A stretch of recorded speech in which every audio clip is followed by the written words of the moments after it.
Saudara-saudari yang terkasih, jumpa lagi dalam Pelita Hati hari ini, Minggu tanggal 19 Desember 2021, hari Minggu Advent yang keempat.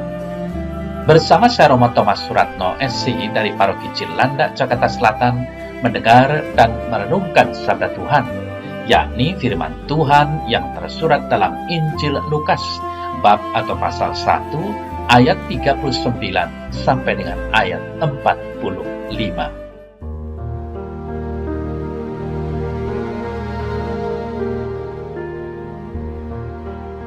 Beberapa waktu sesudah kedatangan malaikat Gabriel, kemudian berangkatlah Maria dan langsung berjalan ke pegunungan menuju sebuah kota di Yehuda.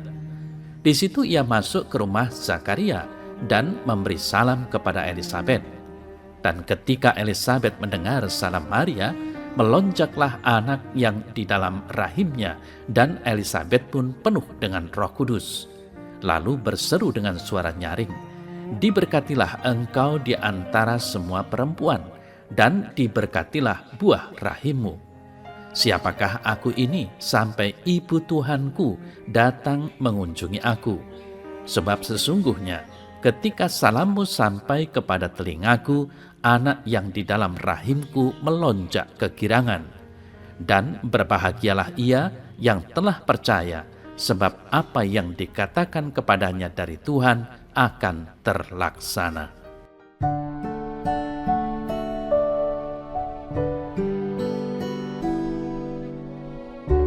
Saudara-saudari yang terkasih, konteks pewartaan Injil hari ini, Lukas bab 1 ayat 39 sampai dengan 45, di mana Maria mengunjungi Elisabet, menyatukan dua kisah sebelumnya, yakni kabar malaikat kepada Zakaria tentang kelahiran Yohanes dan kepada Maria tentang kelahiran Yesus. Dalam warta tadi digambarkan bagaimana pertemuan dua ibu bertemu yang sekaligus tergambarkan hubungan antara mereka dan anak-anak mereka. Keunggulan anak Maria yang sudah jelas kalau membandingkan kedua kabar malaikat. Kini dalam perjumpaan hal itu terungkap secara nyata. Saudara-saudari yang terkasih, kisah perjumpaan Maria dengan Elisabet pertama-tama merupakan sebuah pewartaan tentang Yesus anak Maria yang disambut dengan gembira dan diperkenalkan oleh Yohanes. Yesus diakui sebagai Mesias oleh Elisabet ketika menyambut Maria yang diakui sebagai Ibu Tuhanku. Maka demikian pula kita diundang untuk menyambut dan mengakui Yesus anak Maria seperti pengakuan Elisabet bahwa dia adalah Mesias Tuhanku. Saudara-saudari yang terkasih, ketahuilah bahwa Maria adalah gadis sederhana yang berjalan jauh untuk menyaksikan tanda dari Allah dan selama beberapa bulan mendampingi sanaknya, dijuluki sebagai perempuan yang paling diberkati. Julukan ini digunakan untuk perempuan yang memainkan peranan istimewa dalam sejarah keselamatan.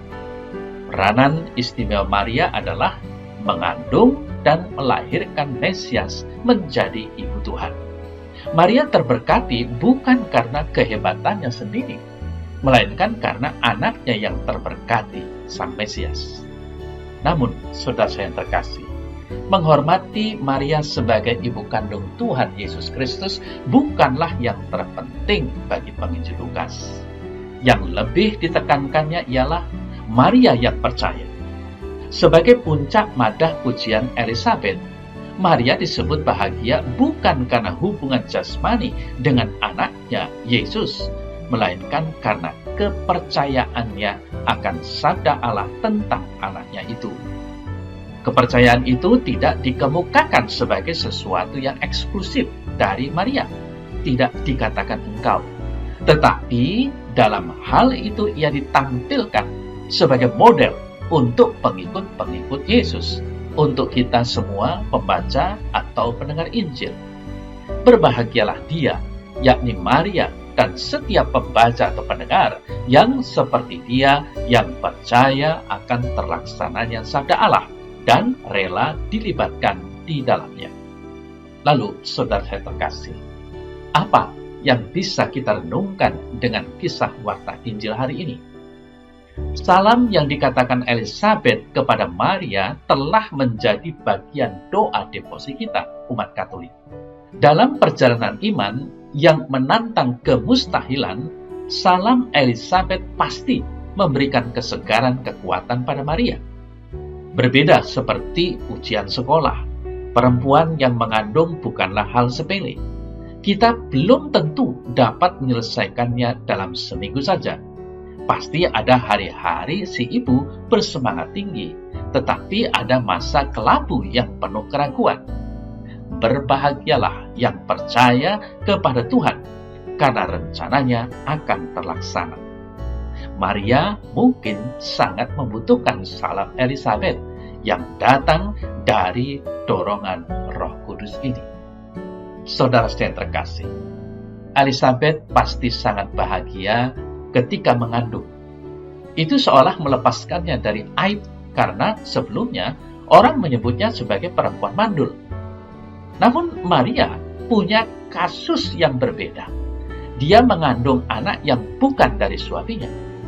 Tentu saja itu adalah aib tersendiri jika orang mengetahuinya. Salam Elizabeth pastilah sangat menguatkan Maria. Elizabeth sendiri mungkin tidak menyadari betapa berartinya salam hangat yang ia berikan kepada Maria. Saudara saya terkasih, kehidupan iman adalah perjalanan yang dinamis. Kenyataan sehari-hari mudah mengombang-ambingkan perasaan kita. Sebagai komunitas orang percaya, kita dapat memilih dua tipe kepribadian. Pertama, mereka yang menguatkan iman sesamanya. Lalu yang kedua, mereka yang menjatuhkan dan menjadi batu sandungan. Jika peka merespons karya Roh Kudus, kita dapat menjadi sumber kekuatan bagi saudara seiman. Saudara saya terkasih, Elizabeth tampaknya sangat bahagia dikunjungi Maria. Siapa aku ini sampai ibu Tuhanku mengunjungi aku? Elizabeth bertanya. Rupanya pergumulan iman menghasilkan persekutuan yang saling menguatkan. Persahabatan yang jujur sangat berharga dan dapat membawa kita lebih mencintai Tuhan. Kita menyadari bahwa iman memang dapat terungkap dalam bermacam-macam ungkapan lahiriah dalam hidup sehari-hari. Bisa jadi, iman itu semacam hal-hal yang bersifat kebetulan, namun diyakini bahwa itu terjadi karena kehendak Tuhan. Misal, saudara saya terkasih, seorang pengusaha makanan mensyukuri berkat Tuhan yang selalu melimpah padanya. Ia yakin dan percaya bahwa kesuksesan yang ia alami saat ini adalah sepenuhnya karena berkat Tuhan. Usahanya dari yang kecil sekarang sudah menjadi semakin besar. Dari yang pelanggannya sedikit sekarang sudah menjadi banyak. Pilihan tempat yang sebenarnya tidak disengaja justru menjadi tempat yang strategis untuk usahanya. Semuanya dipandang menjadi sebuah berkat. Tetapi ketika ditanya bagaimana itu terjadi, ia tidak mampu menjelaskan. Ia hanya mampu berkata, pokoknya ini berkat dari Tuhan. Maka tindakan selanjutnya adalah membagi berkat itu kepada orang lain. Saudara-saudara yang terkasih, bagi orang percaya, banyak hal terjadi atau tidak terjadi karena ada campur tangan Tuhan. Ia sungguh yakin bahwa Tuhan selalu hadir dan mendampingi. Gerakan sekecil apapun dilihat dalam terang iman. Sementara bagi orang yang tidak percaya, mukjizat sebesar apapun tidak pernah dilihat dalam kerangka iman. Tuhan yang menyertai. Usaha yang sukses dan berhasil lebih banyak dilihat dalam kerangka manajemen yang baik dan usaha sendiri yang keras. Saudara saya terkasih, warta Injil hari ini di mana dua tokoh besar dalam beriman, yakni Maria dan Elizabeth, mampu mengerti gerakan sekecil apapun dalam terang iman. Iman itulah yang akhirnya menjadikan perjumpaan mereka sebagai perjumpaan yang membawa berkat. Berkat itu tidak hanya bagi mereka berdua, tetapi anak yang di rahim Elisabet pun merasakan kehangatan iman dari sapaan Maria. Kedua perempuan ini menjadi teladan dalam beriman karena buah kandungan yang mereka miliki. Lalu disadari pula bahwa dua tokoh besar sedang hadir dalam rahim mereka. Dua tokoh yang akan membawa tahun rahmat Tuhan dalam diri manusia. Ketahuilah bahwa tanpa dua tokoh besar itu, kedua perempuan ini tidak berarti banyak. Saudara saya terkasih, Maria dan Elisabet menjadi teladan bagi kita saat ini. Mereka sebagai orang yang mendengarkan dan melaksanakan sabda Tuhan, mempunyai hidup yang diberkati. Mereka sama-sama tidak mengerti persis apa yang terjadi, tetapi mereka mengamini dengan iman. Pertemuan mereka menjadi pertemuan yang saling meneguhkan, saling memberkati.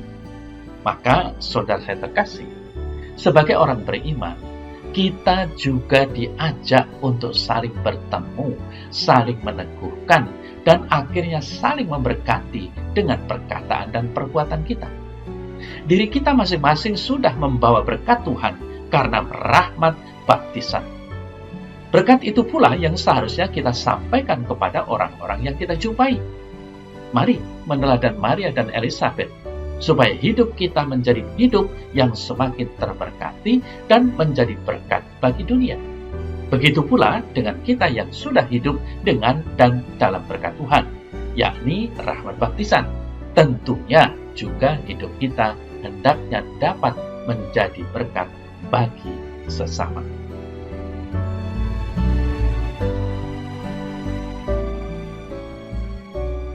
Dalam nama Bapa dan Putra dan Roh Kudus. Amin. Ya Tuhan, ajarilah kami agar kami mampu menjadi penyalur berkat-Mu kepada setiap orang yang kami jumpai dalam hidup kami. Semoga bibir kami tidak membawa hujatan, tetapi membawa berkat. Semoga kaki dan tangan kami melangkah membawa kebenaran. Tuhan, berkatilah seluruh persiapan kami untuk merayakan Hari Raya Natal nanti. Amin. Dalam nama Bapa dan Putra dan Roh Kudus. Amin.